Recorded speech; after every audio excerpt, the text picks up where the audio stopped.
tema pada malam hari ini saya ambil itu judulnya memang keyakinan iman. Dan itu saya ambil dari judul satu perikop di dalam kitab Roma pasal yang ke-8. Ketika beberapa hari yang lalu saya membaca Alkitab, saya lihat Roma pasal yang ke-8 ayat yang ke-31 sampai dengan ayat yang ke-39 itu di situ ada judul perikopnya keyakinan iman. Lalu saya baca bagian demi bagian daripada ayat itu, dan ayat itu sudah ada sejak dulu, dan saya sudah baca mungkin ya puluhan kali. Ayat itu belum nongol tiba-tiba, belum dicetak ulang juga. Ya tapi itulah, kadang-kadang ada waktu Roh Kudus itu mewahyukannya dalam kehidupan kita. Jadi nanti saya berharap kalau Bapak Ibu punya cukup waktu, bacalah Roma pasal yang ke-8. Dan sebetulnya keseluruhan sejak dari ayat yang pertama, karena ayat yang pertama itu juga luar biasa, itu bicara mengenai hidup oleh Roh. Amen. Ya, saya bacakan dua ayat yang pertama begini. Demikianlah sekarang tidak ada penghukuman bagi mereka yang ada di dalam Kristus Yesus. Itu ketika saya membaca ini leganya luar biasa. Lu kita ini orang berdosa. Roma 8 pasal 8 ayat yang pertama. Kita ini orang berdosa, dikatakan demikianlah sekarang tidak ada penghukuman bagi mereka yang ada di dalam Kristus Yesus. Kenapa? Loh Pak, saya ini kan orang berdosa. Iya, orang berdosa kan harus dihukum. Iya.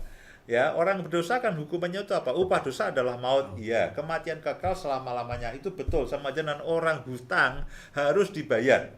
Kecuali ada yang bayari utangnya. Nah, demikian juga dengan yang Yesus lakukan. Itulah Yesus. Kenapa dia datang ke muka bumi lalu menjadi seorang manusia sama seperti kita, dicobai, lalu sebagai manusia dia taat kepada Bapa. Nah, kemudian dia harus menanggung dosa manusia. Dengan cara apa? Dengan cara disalibkan. Ketika dia disalibkan, itulah dia menanggung dosa manusia, membayar hutang dosa Bapak Ibu dan semua saudara dan saya. Sehingga ketika dia mati di kayu salib, lalu dia dibangkitkan karena dia sudah membayar semuanya.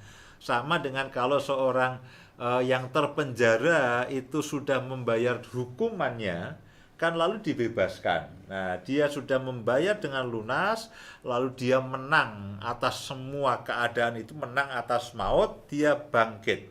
Sehingga demikianlah sekarang tidak ada penghukuman bagi mereka yang ada di dalam Kristus Yesus.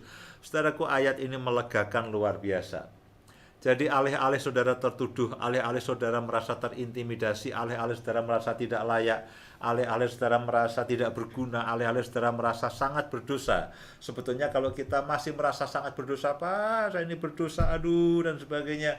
Sebetulnya kita sedang menyepelekan, kita sedang meniadakan, kita sedang mengesampingkan, kita sedang tidak menghiraukan akan apa yang Yesus lakukan. Yesus itu mati bagi saudara dan saya untuk menebus dosa saudara dan saya dengan menggantikan, bukan menebus dengan uang, tapi dia dengan darahnya yang kudus, ya, dengan darahnya yang mahal, darah Kristus itu mati menebus dosa saya sekali untuk selama-lamanya.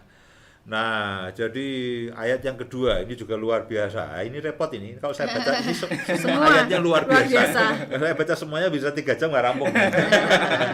Ya, lalu itu kan misalkan begini, Roh yang memberi hidup telah memerdekakan kamu dalam Kristus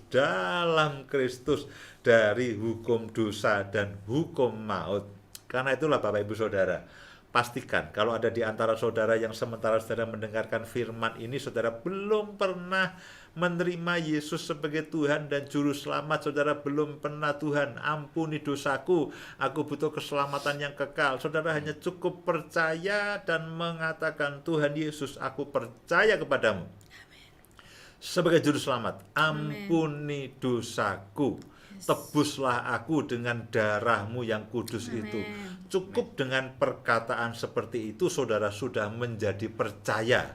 Dan ketika kita percaya di dalam hati dan mengaku dengan mulut kita, Alkitab mengatakan sejak itulah saudara dimerdekakan dalam Kristus dari hukum dosa dan hukum maut, dan saudara ada di dalam keselamatan. Nah, itu luar biasa itu mengenai hidup oleh Roh sampai dengan ayat yang ke-17.